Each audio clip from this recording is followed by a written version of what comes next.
श्री गुरुदेव दत्त. दत्त जयंतीच्या या मंगलमय प्रसंगी सर्वांचं खूप खूप स्वागत आहे.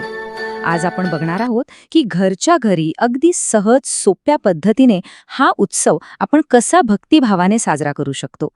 चला तर मग सुरुवात करूया. सगळ्यात आधी तारीख बघून घेऊया.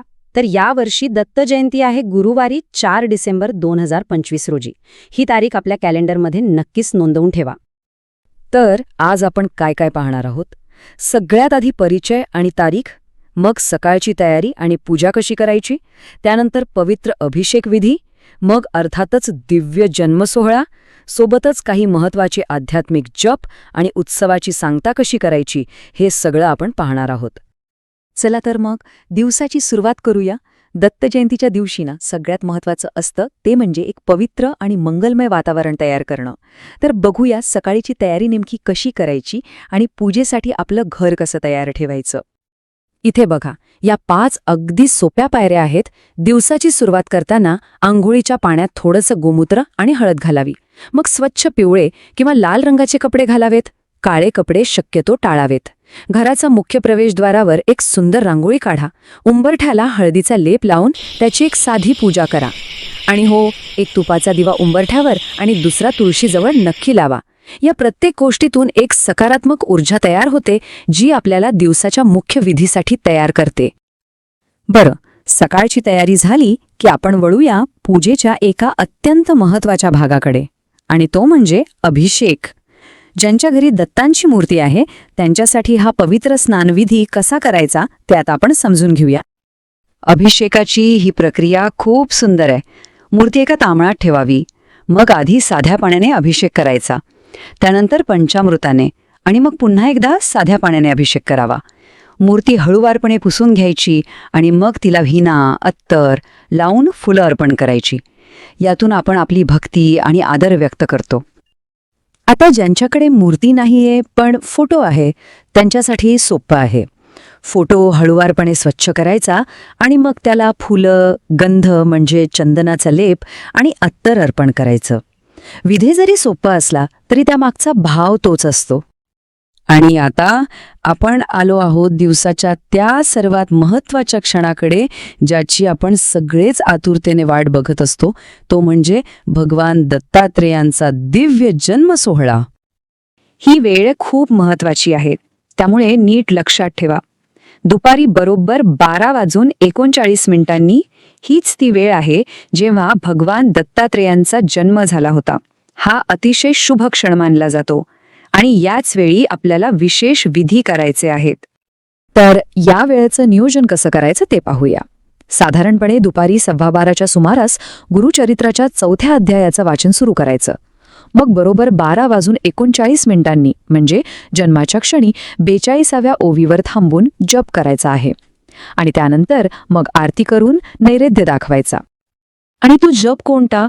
तर बरोबर दुपारी 12:39 42व्या ओवीवर आल्यावर जन्माच्या स्मरणार्थ अवधूत चिंतन श्री गुरुदेव दत्त हा जप 3 वेळा मोठ्या भक्तिभावाने म्हणायचा आहे. जन्मोत्सव साजरा झाला की मग पुढचे विधी करायचे. उपवासाचा नैवेद्य दाखवायचा, देवांची आरती करायची, मंत्रपुष्पांजली म्हणायची आणि गुरुचरित्राचा जो 4था अध्याय उरला आहे तो वाचून पूर्ण करायचा. आणि हो, दत्त जन्माचा पाळणा गायला विसरू नका. या सगळ्यामुळे त्या सोहळ्याची शोभा आणखी वाढते. तर हा झाला मुख्य सोहळा.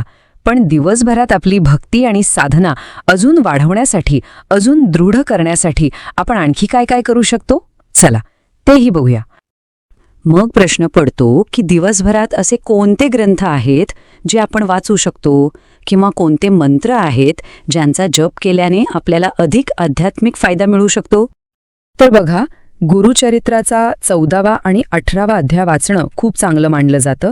त्याचबरोबर नवनाथ भक्तिसाराचा 40वा अध्याय किंवा स्वामीचरित्राचं एक पूर्ण पारायण म्हणजे संपूर्ण ग्रंथाचं वाचन हे सुद्धा खूप फलदायी ठरतं. दत्तबावनी किंवा घोर कष्टोद्धारण स्तोत्र पठण करणंही अत्यंत फायदेशीर आहे. आणि यासोबतच ओम द्रांग चिरंजीवे नमः या शक्तिशाली मंत्राचा कमीत कमी 1 माळ जप करण्याची शिफारस केली जाते. नक्कीच करून बघा. चला आता उत्सवाच्या शेवटच्या टप्प्याकडे येऊया. पूजा तर झाली, पण दुसऱ्या दिवशी या पूजेची सांगता कशी करायची हे समजून घेणंही तितकंच महत्वाचं आहे, नाही का? इथे ना 2 गोष्टी लक्षात घ्यायच्या आहेत. जर फक्त 1 दिवसाची पूजा केली असेल तर सांगतेची पद्धत वेगळी आहे, पण जर गुरुचरित्रासारखं पूर्ण पारायण करत असाल तर त्याचे नियम थोडे वेगळे आहेत. बघा, 1 दिवसीय पूजेसाठी दुसऱ्या दिवशी सकाळी म्हणजे 5 डिसेंबरला साधा नैवेद्य दाखवून आणि प्रार्थना करून सांगता करता येते. त्यानंतर पूजेची मांडणी हलवली तरी चालते. पण जे पूर्ण पारायण करत आहेत त्यांनी संपूर्ण गुरुचरित्र वाचन आणि त्याचं उद्यापन होईपर्यंत पूजेची मांडणी तशीच ठेवायची आहे. आता आपण पारायण हा शब्द वापरला. त्याचा नेमका अर्थ काय? तर पारायण म्हणजे एखाद्या पवित्र ग्रंथाचं भक्तिभावानं अखंडपणे केलेलं वाचन. हे वाचन अनेकदा एका ठराविक कालावधीसाठी, जसं की 1 आठवडा, केलं जातं. तर मग आशा आहे की या सगळ्या माहितीमुळे, या मार्गदर्शनामुळे दत्त जयंतीचा उत्सव अधिक भक्तिभावानं आणि अगदी परिपूर्णतेने साजरा करायला नक्कीच मदत होईल. आणि जाता जाता एकच सांगेन, दिवसभर श्री गुरुदेव दत्त हा जप मनात असू द्या, कारण हा फक्त एक मंत्र नाहीये, तर तो स्वतःच एक आशीर्वाद आहे. सर्वांना दत्त जयंतीच्या खूप खूप शुभेच्छा. श्री गुरुदेव दत्त.